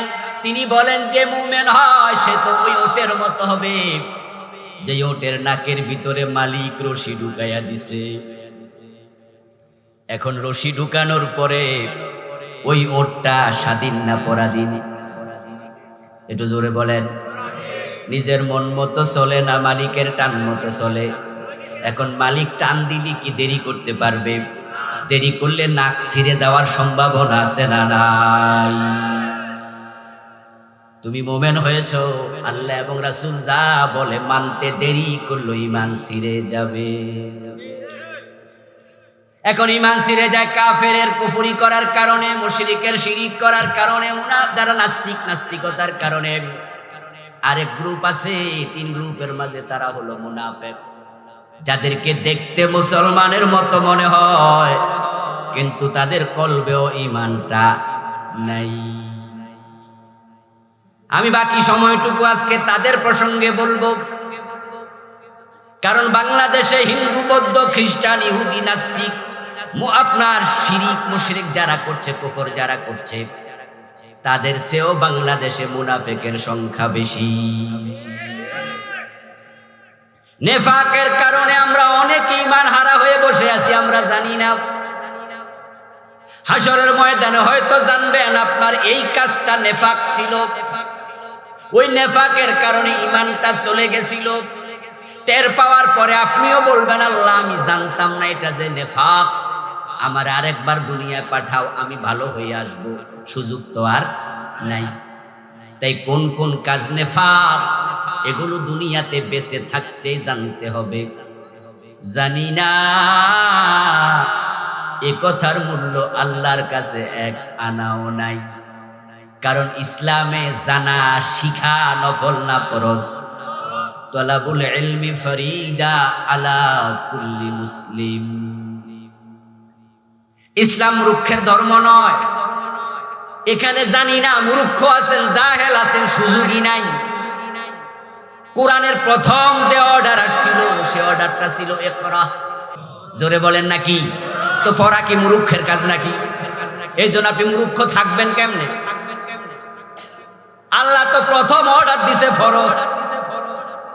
আরে পড়লে তো জানতেন, পড়েন নাই কেন? চা দোকানে বসে আড্ডা দিয়া গল্পবাজি করা সোজা। অনেকে বলে টেবিল থাপড়াইয়া চা খাইতে খাইতে জোরে জোরে আওয়াজ করে বলে, হুজুররা জানে বেশি, হুজুরদের হিসাবও বেশি, আমরা জানিও কম। আমরা কি মজা! হাশরের দিন আল্লাহরে বলে দেবে আমি জানি না, আর আল্লাহ বলবে জান্নাতে ঢুকে যাও, এত সোজা। আল্লাহ বলবে বিয়ে করতে জানছো, ছেলে মেয়ের বাবা হইতে জানছো, লাখ লাখ টাকা কামাই করে জায়গা জমিন কিনতে জানছো, গাদা গাদা ইংরেজি বই পড়া ব্যারিস্টার, উকিল, মুক্তার, ডাক্তার, ইঞ্জিনিয়ার হইতে জানছো। ও মিয়া সব জানলা, শুধু কোন কামে ঈমান যায় আসলটাই জানলা না। আমার বন্ধু, আমরা আয়াতে কারিমা থেকে পড়েছি, যা পড়লাম, বাশিরিল মুনাফিকিনা বিআন্না লাহুম আযাবান আলীমা। ও নবী মুহাম্মদ সাল্লাল্লাহু আলাইহি ওয়াসাল্লাম, যারা মুনাফিক আপনি তাদেরকে জাহান্নামের কঠিন শাস্তির খবর দেন। যারা মুনাফিক তারা জাহান্নামী হবে এবং আল্লাহ তাআলা জাহান্নামটা মুনাফিকদেরকে দিয়ে উদ্বোধন করবে। জাহান্নামে সর্বপ্রথম ফেলবেন মুনাফিককে। একটা গর্ত করে যদি আপনি 100টা ইট ফেলেন, সবার নিচে থাকবে সেই ইটটা যেটা সবার আগে ফেলেছেন। ওয়াদাল্লাহুল মুনাফিকিনা ওয়াল মুনাফিকাতি ওয়াল কুফারা নারা জাহান্নাম। আল্লাহর সিদ্ধান্ত, আল্লাহ তাআলা মুনাফিক নারী, মুনাফিক পুরুষ এবং কাফেরদেরকে জাহান্নামে ফেলবে। আয়াতটা শুরু করছেন মুনাফিককে দিয়ে। ইন্নাল্লাহা জামিউল মুনাফিকিনা ওয়াল কাফিরিনা ফি জাহান্নামা জামিআ। আল্লাহ জাহান্নামে ফেলে দেবেন মুনাফিকদেরকে এবং কাফেরদেরকে। এই আয়াত শুরু করছেন মুনাফিককে দিয়া। ইন্নাল্লাহা জামিউল মুনাফিকিনা ওয়াল কাফিরিন, শুরু থেকে ওয়াদাল্লাহুল মুনাফিকিনা ওয়াল মুনাফিকাতি ওয়াল কাফফার, শুরু থেকে মুনাফিকের উপর আল্লাহ এত নারাজ, এত রাগ করে আছেন, এমন রাগ আর কারো সাথে করে নাই। এর কারণ হলো কাফেররা হলো বাহিরের শত্রু, মুনাফিক হলো ঘরের শত্রু। যারা কাফের মুশরিক নাস্তিক তারা ইসলামের ক্ষতি করে, দুশমনি করে বাহির থেকে। আর এটাই স্বাভাবিক, আপনার যদি কেউ দুশমনি করে, আপনার বাজার আপনার এখান থেকে 1 মাইল দূরে, 2 মাইল দূরে পাশের বাড়ির লোক দুশমনি করে, আপনার বাড়ি থেকে 50 গজ দূরে, আপনি যদি রাতের বেলায় দরজা বন্ধ করে জানালা লাগাইয়া আপনি ঘুমায়া পড়েন, নিশ্চিন্তে ঘুমান, টেনশন নাই, শত্রু বাহিরে। কিন্তু নিজের ঘরের বউটা যদি আপনার শত্রু হয়, যদি আপনার নিজের ছেলেটা শত্রু হয়, তাহলে তো ঘরের মাঝেও নিরাপদে ঘুমানোর সুযোগ নাই। হিন্দু বৌদ্ধ খ্রিস্টান কেউ মুনাফেক হয় না। মুনাফেক হয় এমন কিছু কালেমাওয়ালা মানুষ যাদের মুখে কালেমা আছে, মাথায় টুপি আছে, দাড়ি আছে, তারা মাঝে মাঝে নামাজও পড়ে, রোজাও রাখে, কিন্তু তারা আল্লাহর অস্তিত্ব, আল্লাহর একত্ব, রাসূলুল্লাহর নেতৃত্ব একচ্ছত্রভাবে একবারে শক্তভাবে মানার জন্য কলবকে প্রস্তুত করতে পারে নাই। বরং তারাই ঝামেলা পাকায়া দেয়। তাদের কারণে ইসলাম আগাতে পারে না। 90% মুসলমানের দেশ। এই দেশে হিন্দু বৌদ্ধ খ্রিস্টান সবাই মিলে যদি ইসলামের বিরোধিতা করে, তারা 10%। আমরা কালেমাওয়ালা আছি 90%। ওই 10% বিরোধিতায় কিচ্ছু আসে যায় না। এখন এই দেশে যে ইসলাম পাওয়া যায় না, সংসদে, গণভবনে, বঙ্গভবনে, সচিবালয়ে, আদালতে, জজ কোর্টে, শিক্ষানীতিতে, অর্থনীতিতে, রাজনীতিতে, সমাজনীতিতে ইসলাম ত্রাহি ত্রাহি করছে, কোথাও ইসলাম নাই। এজন্য হিন্দু বৌদ্ধ দায়ী না 90% মুসলমান দায়ী?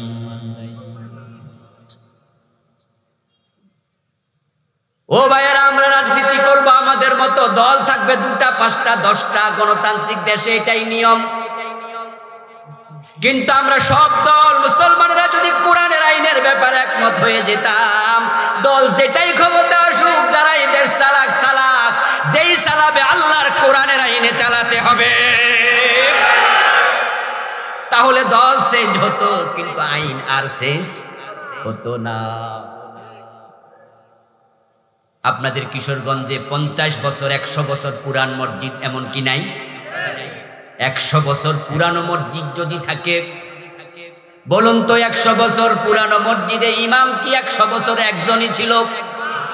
একজনই ছিল। কিন্তু মাগরিবের নামাজ কি চেঞ্জ হয়েছে? ইমাম চেঞ্জ হয়েছে 5 বছর পরে, 10 বছর পরে, 20 বছর পরে। 100 বছরে 10 জন 15 জন ইমাম নামাজ পড়াইছে, কিন্তু মাগরিবের ফরজ কেউ 4 রাকাত পড়ায় নাই।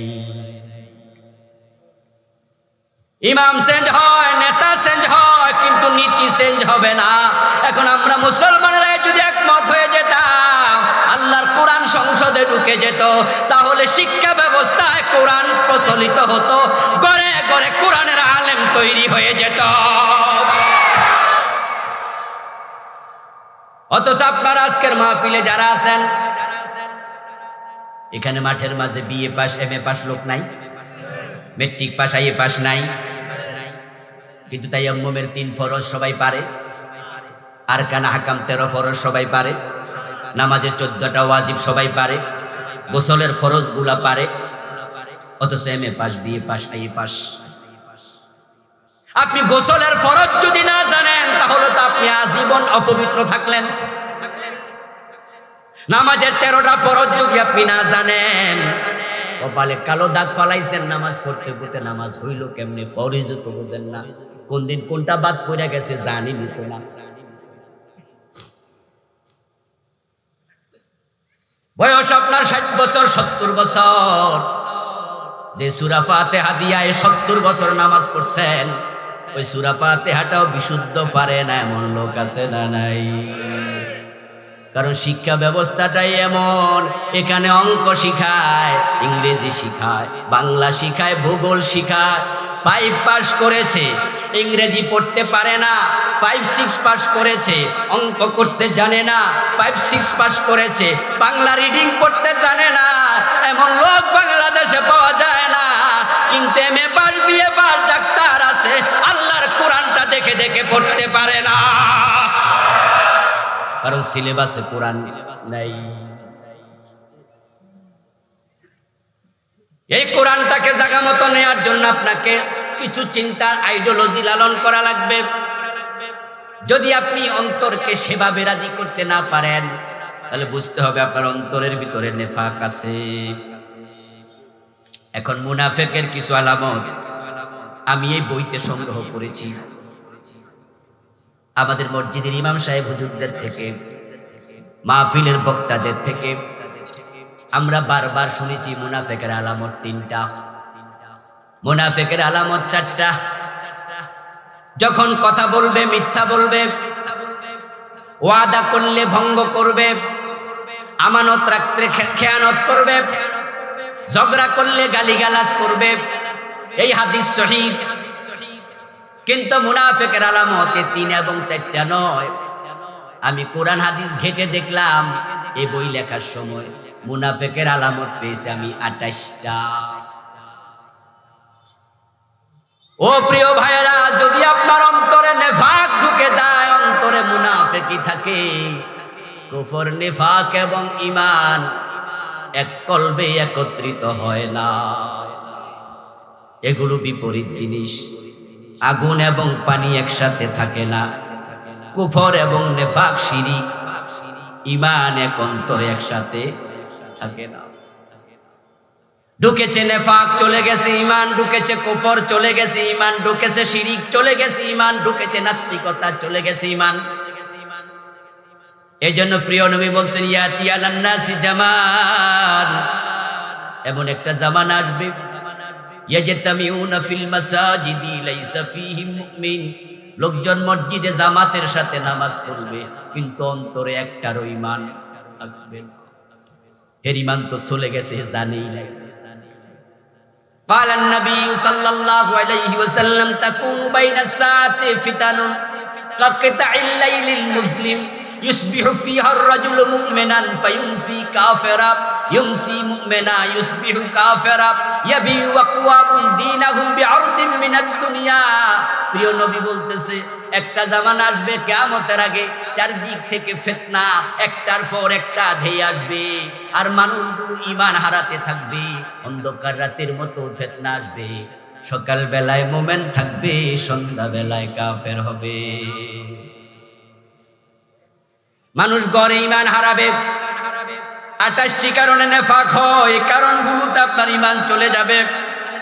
নেফাক হলো এক ক্ষমাহীন অপরাধ, এমন এক অপরাধ যেটার জন্য রাসূল মুহাম্মদ নিজে দোয়া করেছেন, কিন্তু মুনাফিকের জন্য আল্লাহ রাসূলের দোয়াও কবুল করেন নাই।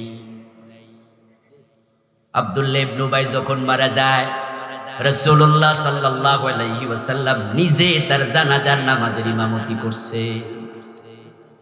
জানাজার নামাজের 3 নাম্বার তাকবীর দেওয়ার পরে একটা দোয়া আছে না?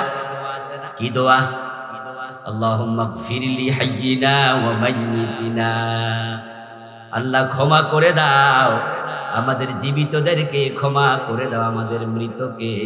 লাশটা সামনে রাইখা রাসূল দোয়া করেছে, কিন্তু লাশ দাফনের পরে আল্লাহ আয়াত নাজিল করছে, লাভ নাই, ওয়ালা তুসাল্লি আলা আহাদিম মিনহুম মাতা আবাদা ওয়ালা তাকুম আলা কবরিহি ইন্নাহুম কাফারু বিল্লাহ।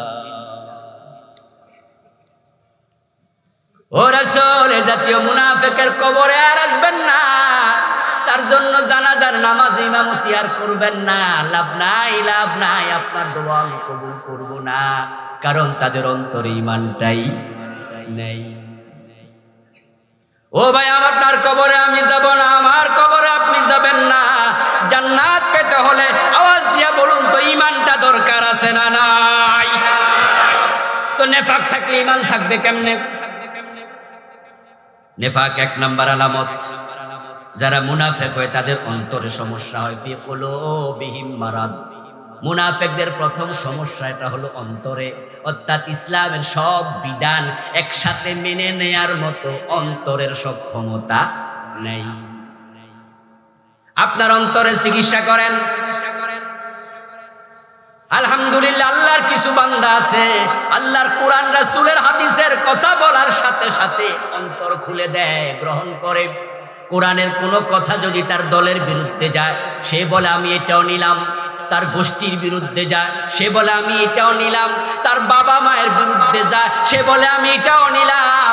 কোরআনের কথা যার বিরুদ্ধে যাক, আমার কিছু আসে যায় না, আমি আল্লাহর কোরআনের কাছে মাথা পেতে দিয়েছি। আর কিছু লোক আছে তার আগে হিসাব কইরা দেখে মানলে লাভ না লস। যদি দেখে মানলে অসুবিধা নাই, তাহলে কই মানলাম। আর যদি দেখে কোরআন হাদিসের এই কথাটা মানতে গেলে দুনিয়ায় কিছু লস আছে, তখন তারা মাথা ঘুরাইয়া নেয়। তাদের অন্তরটা সমস্যাপূর্ণ, তারা ইবাদতে মজা পায় না। কার অন্তরে সমস্যা আছে আপনি নিজে নিজে বুঝবেন। মসজিদে যাওয়ার পরে, নামাজে দাঁড়ানোর পরে, নামাজে আপনি দাঁড়ালেন, লম্বা কেরাত হুজুর পড়তেছে আর আপনার কাছে মজা লাগতেছে। লম্বা সেজদা হুজুর দিছে, আপনার কাছে মজা লাগতেছে। হুজুর জুমার দিন ওয়াজ করতেছে, আজকে 5 মিনিট বেশি ওয়াজ হয়েছে, আপনার কাছে কোনো বিরক্ত লাগে নাই, ওয়াজ শুনতে ভালোই লাগে। তাহলে বুঝবেন আপনার অন্তরটা এখনো ঠিক আছে, অসুস্থ হয় নাই। একসাথে খাইতে বসছে 4-5 জন, তরকারি ভালো রান্না হয়েছে, প্রশংসা চলছে। একজন আরেকজন রে আরে বেড়া আরেকটু টুকরালো, কি দারুণ তরকারি হয়েছে। 3-4 জন 5 জন সবাই প্রশংসা করে, আরেকজন চুপ করে আছে।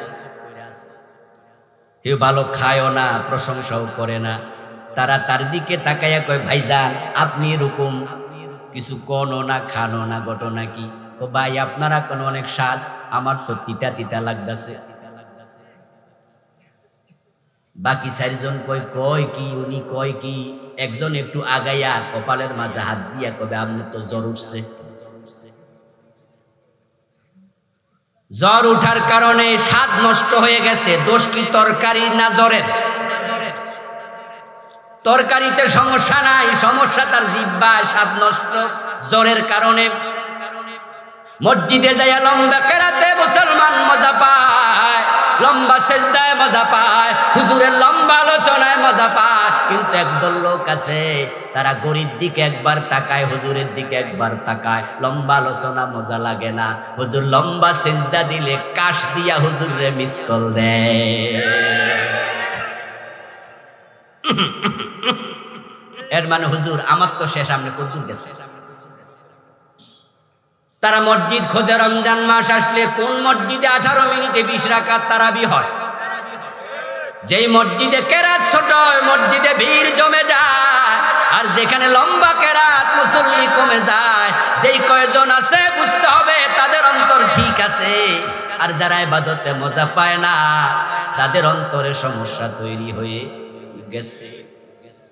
এই রোগের সমাধান হলো বেশি বেশি কোরআন অধ্যয়ন করো, বেশি বেশি ইস্তেগফার করো, বেশি বেশি তাওবা করো, আল্লাহর কাছে বেশি বেশি দোয়া করো, আল্লাহ আমার অন্তর ভালো করে দাও। আলা বিযিকরিল্লাহি তাতমাইন্নুল কুলুব, আল্লাহর জিকির বাড়ায়া দাও, অন্তরের সমস্যা সমাধান হয়ে যাবে। মুনাফিকের 2 নাম্বার আলামত হলো দ্বিমুখী নীতি। তারা মসজিদেও যায়, মন্দিরেও যায়, মাহফিলও যায়, সিনেমা হলেও যায়, মাহফিলও আছে, আবার আইয়ুব বাচ্চুর কনসার্টেও আছে। আমার বন্ধু মাহফিলে 2 লাখ টাকা দিয়ে জিন্দাবাদ নেয়, আবার দেখা যায় গানের মজলিসও 3 লাখ টাকা দিয়ে দেয়। এমন নেতা আছে না? 2 দিক ম্যানেজ করে। ইদা লাকুল্লাযীনা আমানু ক্বালু আমান্না ওয়া ইদা খালাউ ইলা শায়াতিনিহিম ক্বালু ইন্না মাআকুম। কোরআনে আল্লাহ বলে তারা দ্বিমুখী হবে। মুমিনদের কাছে যায়া কয় তোমাদের সাথে আমরা আছি, মাহফিলে আবুল কালাম আজাদ বাশার রে আনছেন, আরো বড় হুজুর কি নাই? তারেক মনোয়ারকে আনেন না কেন? কই টাকা একটু বেশি লাগে। কই আমি দিন, আরো বড় হুজুর আনবেন। আপনারা তো বুঝছেন বাবারে ইসলামের জন্য কত দরদ। নেতা 2 লাখ দিয়ে চলে গেছে। 7 দিন পরে মমতাজ বেগম আইছে, ওখানেও তিনি হাজির হয়ে গেছে। ওখানে যাইয়াও কয় মমতাজের আনছেন, রুনা লায়লা কই? ও বাজেট তো বেশি। আমি আসি না, আমি দিমু। উনি 2 জায়গায় দেয়, একমুখী না দ্বিমুখী। লা ইলাহা উলা ওয়ালা ইলাহা উলা মুযাবযাবিনা বাইনা যালিক। আল্লাহ কোরআনে বলে তারা বুঝে উঠতে পারে না কোনটা ঠিক। এদিকেও আছে সেদিকেও আছে। আপনারা যারা শ্রোতা আছেন নিফাক করবেন না। যেই পায়ে হেঁটে মাহফিলে এসেছেন, এই পায়ে হেঁটে কখনো আর সিনেমা হলে যাওয়া যাবে না। যে পকেট থেকে মাহফিলে চাঁদা দিয়েছেন, ওই মাহফিল ওই পকেট থেকে গানে আর চাঁদা দেওয়া যাবে না। যেই নেতা মাহফিলে দায়িত্বশীল হয়েছে, সভাপতি সেক্রেটারি অতিথি হয়েছে, ওই নেতা কোনোদিন গানে আর অতিথি হতে পারে না। বলে প্রমাণ হবে সেই পকেট মুনাফেক, সেই শ্রোতা মুনাফেক, সেই নেতা মুনাফেক। এই জন্য একমুখী হয়ে যাবেন। মুনাফেকের 3 নাম্বার আলামত হলো মুনাফেক আল্লাহর আইনের কথা শুনলে তার মজা লাগে না। আল্লাহ তাআলা বলছেন, আলাম তারা ইলাল্লাযীনা ইয়াজউমুনা আন্নাহুম আমানু বিমা উনজিলা ইলাইক ওয়া মা উনজিলা মিন ক্বাবলিক। ও নবী, আপনি কি লক্ষ্য করেন নাই কিছু মানুষ আছে, যে মানুষগুলো বলে আমরা কিতাব মানি, কোরআন মানি, আগের কিতাবের উপর ঈমান এনেছি, কিন্তু ইউরিদুনা আন ইয়াতাহাকামু ইলাত তাগুত। তারা আমরা কোরআন মানি, কিন্তু যখন বিচার ফয়সালা হয় তখন তারা সমাধানের জন্য কোরআনের কাছে আর হাদিসের কাছে যায় না, তখন তাগুতের কাছে যায়। তাগুত মানে হলো যারা আল্লাহ বিরোধী আইন বানায়। ইযা কিলা লাহুম তাআলাউ ইলা মা আনজালাল্লাহু ইলার রাসূল, যখন বলা হয় আসো আল্লাহর নাজিলকৃত কিতাবের কাছে, আসো রাসূলের কাছে, লিয়াহকুমা বাইনাহুম। অন্য আয়াতে আল্লাহ বলেন কোরআন দিয়ে বিচার হবে, ফয়সালা হবে। একজন মুসলমানের কাছে কোরআন থাকতে আর কোনো সংবিধানের প্রয়োজন হয় না। কোরআনের কাছে আসো, দূরে আসো। রাআইতাল মুনাফিকিনা ইয়াসুদ্দুনা আনকা সুদুদা। আল্লাহ স্পষ্ট করে বলে দিলেন, আপনি দেখবেন যারা মুনাফিক তারা আস্তে করে পাশ কেটে চলে যাবে। তারা বলবে তো ঝামেলায় আমি নেই। ইমাম সাহেব আসছে নতুন মসজিদে, জুমার দিন ইমাম সাহেব জুমার আলোচনার সময় তিনি বলছেন, ভাইয়েরা আমারে নতুন আনছেন আপনারা, আমার ব্যাপারেও আপনাদের একটু আইডিয়া থাকা উচিত। আমি এমন এক ব্যক্তি, জুমার নামাজ চাকরি গেছে, কিছু নিজে ছাড়ছি, কারণ আমি একটু তেরা টাইপের মানুষ। আল্লাহর ঘরের আমি ইমাম, আল্লাহর ঘর আল্লাহর আইনে চলবে, সভাপতির কথায় চলে না, সেক্রেটারির কথায় চলবে না। নামাজের সময় দিয়েছি জোহর 1:15, ঠিক 1:15তে আমি দাঁড়ায়া যাব, সভাপতি ওযু করতেছে, উনার জন্য খাড়ায় 3 মিনিট দাঁড়ায়া থাকবো, এসব চলবে না। কিছু লোক কিন্তু আছে, কিছু ইমাম আছে, সভাপতি ওযু করে উনি খাড়ায় রয়েছে, সেক্রেটারি ওযু করে উনি দাঁড়ায় রয়েছে। আবার বাবা মনে হয় যেন তিনি এখানে ইমাম না, চাকর হিসাবে জয়েন করেছে। এই নতুন ইমাম কয় না না চলবে না, সভাপতির আইনে মসজিদ চলবে না। মুসল্লিরা কয় এতদিন একজন ভালো হুজুর পাইছি, সেক্রেটারির আইনেও মসজিদ চলবে না, আমি ইমাম, আমার আইনেও চলবে না। ইমাম যদি মাগরিব 2 রাকাত পরে সালাম ফিরায়, মুসল্লি সালাম ফিরাবে না, লোকমা দেবে। ইমামের আইনেও মসজিদ চলবে না। ইমাম সাহেবের ওয়াজ শুনে মুসল্লিরা খুশি, এতদিনে একজন শক্ত হুজুর পাইছি। এবার হুজুর বলতেছে আল্লাহর আইনে শুধু মসজিদ চলবে না, আল্লাহর আইনে দেশও চলা লাগবে। ওয়াজ যখন সেদিকে শুরু করছে, মুসল্লি 2 ভাগে বিভক্ত হয়ে গেছে। সাথে সাথে এক ভাগ বলে জি, আর এক ভাগ মাথা নোয়াইয়া মনে মনে কয় হুজুর তো রাজনীতি শুরু করছে, হুজুর তো বেশি সুবিধা না। আল্লাহর কসম করে বলছি বন্ধু, আল্লাহর আইনের কথা শুনলে তোমার কাছে যদি খারাপ লাগে, রাজনীতির গন্ধ তালাশ করো, বুঝতে হবে তুমি আল্লাহর গোলাম হতে পারো নাই, তোমার কলবে সমস্যা আছে, তুমি মুনাফিক। আচ্ছা, আল্লাহ কি আমার একা? যেই হুজুর ইমাম সাহেব আল্লাহর আইনের কথা বললো, আল্লাহ কি ইমামের একা? আল্লাহর আইন কায়েম হলে হুজুরের কি বেতন বেড়ে যাবে? ব্যক্তিগত লাভ আছে। তাহলে আল্লাহর আইনের কথা বললে আপনার কেন ভালো লাগবে না? যদি ভালো না লাগে, বুঝতে হবে আপনার অন্তর এখনো আল্লাহর কাছে আপনি সঁপে দিতে পারেন নাই। এখন আজকের মাহফিলে এই ওয়াজ আমি করছি, এই ওয়াজের সাথে আপনিও একমত হতে পারলেন কিনা নিজের অন্তরকে জিগান। অন্তর যদি কহে হ্যাঁ, তাহলে আপনার ঈমান আছে। আর অন্তর যদি হ্যাঁ না বলে, আপনিও মুনাফিকের তালিকায় পড়ে গেছেন। মুনাফিকের 4 নাম্বার আলামত হলো, মুনাফিক জিহাদের ব্যাপারে অনীহা প্রদর্শন করবে। রাসূলের যুগে জিহাদ ছিল, রাসূল 27 যুদ্ধের সেনাপতি ছিলেন, রাসূলের সব সাহাবী মুজাহিদ ছিলেন, রাসূলের মহিলা সাহাবীরা পর্যন্ত জিহাদের মাঠে গেছে। হযরত ফাতেমা জিহাদের মাঠে গেছে, হযরত আয়েশা জিহাদের মাঠে গেছে, হযরতে সাফিয়া বিনতে আব্দুল মুত্তালিব রাসূলের ফুফি খায়বারের যুদ্ধে শুধু যায় নাই, নিজ হাতে একজন ইহুদিকে হত্যাও করছে। কিন্তু সেই জিহাদের কথা শুনলে জঙ্গিবাদের গন্ধ পায় এমন কিছু মুসলমানের সন্তান আছে না? না। অথচ জিহাদের সাথে জঙ্গিবাদের কোনো সম্পর্ক নাই। জঙ্গিবাদ হারাম, জিহাদ করা ফরজ। জিহাদ হলো নামাজ, রোজা, হজ, যাকাতের মতো একটা ইবাদতের নাম, ঠিক না? কোরআনে জিহাদের আয়াত আছে 500-র মতো। ওই কোরআনের একটা অক্ষর স্বীকার করলে ঈমান যায়, আর 500 আয়াত তোমার মজা লাগে না। পাশ্চাত্য বিশ্ব আজকে মুসলমানকে জিহাদ বিমুখ করে দেওয়ার জন্য তারা জঙ্গিবাদ এবং জিহাদকে একাকার করে ফেলতে চায়। তাদের মিডিয়াগুলো জিহাদের বিরুদ্ধে কথা বলছে, এবং তারা কিছু লোককে টাকা দিয়া টুপি মাথায় দেয়া মুখে দাড়ি রাখায়া ওই বাংলা ভাই ওই আব্দুর রহমানের মতো 500 জায়গায় বোমা ফুটাইয়া তারা জিহাদ এবং জঙ্গিবাদ একাকার করার ষড়যন্ত্র করেছে। আমরা আলেমরা বলছি এবং বলে যাচ্ছি, জিহাদের সাথে জঙ্গিবাদের কোনো সম্পর্ক নাই।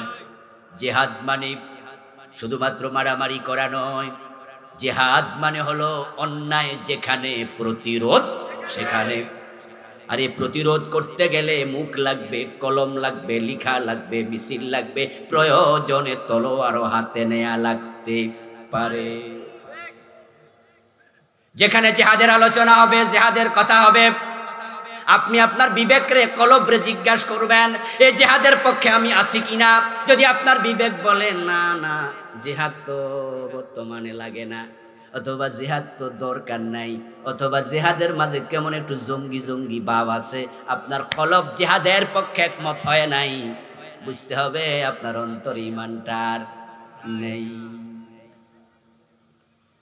قال النبي صلى الله عليه وسلم من لم يغزو ولم يحدث به نفسه فمات على شعبة من النفاق।